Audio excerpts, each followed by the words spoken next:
I know how anxious and tired parents are feeling right now. As Oh, I'm sure you do. Here we go, folks. a mom, I get it. That's why I'm making investments where they matter most, in classrooms, to help our kids get caught up. And to our teachers, To help our kids get caught up. All right, let's talk about that. Why do the kids need to be caught up? Well, it's because of your draconian lockdowns. It's because of your mandates. It's because of you canceling their experiences, diminish their opportunities and dreams.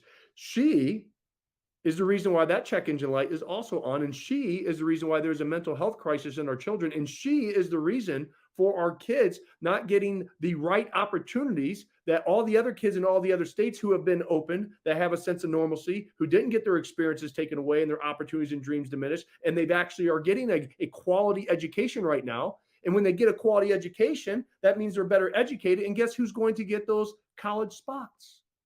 Them, not us.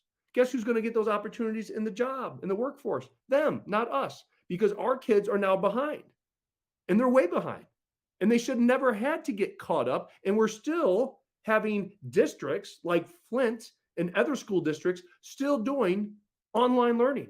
So all of this money that they're getting right now per student in some of these areas is ridiculous. It's like $40,000 to $50,000 per student.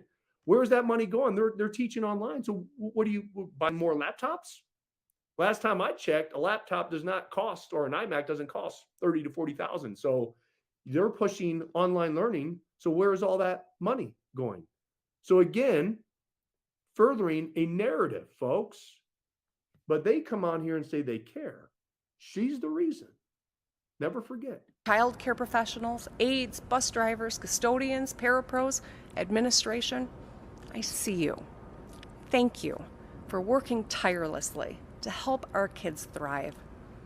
We're going to keep investing in recruitment and retention to increase your ranks. Soon, I'll introduce a school aid budget that will mark the biggest state education funding increase in more than 20 years without raising taxes.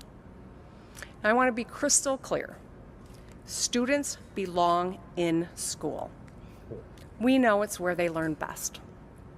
Remote learning is not as fulfilling or conducive to a child's growth. In-person learning is critical to social development and mental health. And that's why we will do everything we can to keep kids in the classroom. Holy cow, does she lie? What has she been doing over the past 2 years to our children, folks? It's like a totally, entirely different human being we're hearing right now. It's like Dr. Jekyll meet Hyde, Mr. Hyde. Like it's totally insane. Like they've lost that sense of reality. Unbelievable. And if you truly cared about these kids, why aren't you stepping in? Because you stepped into our lives over the past 2 years and all of our lives. So why aren't you standing up and saying, you know what? Let's end this. Let's end all mask mandates.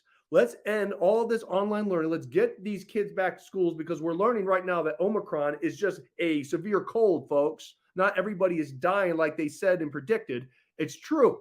And the catastrophic consequences that her decision-making is going to be a whole hell of a lot worse than a kid possibly dying from this. Because there has been more kids that have died from shootings in 2021 in Chicago than died of this entire pandemic under the age of 17. I think it's around 275 kids, unfortunately, but you have destroyed their lives. And she's going on here and it's totally different than what she has done for the last 2 years. And she's not stepping in right now to help these kids. This is politicians at their worst.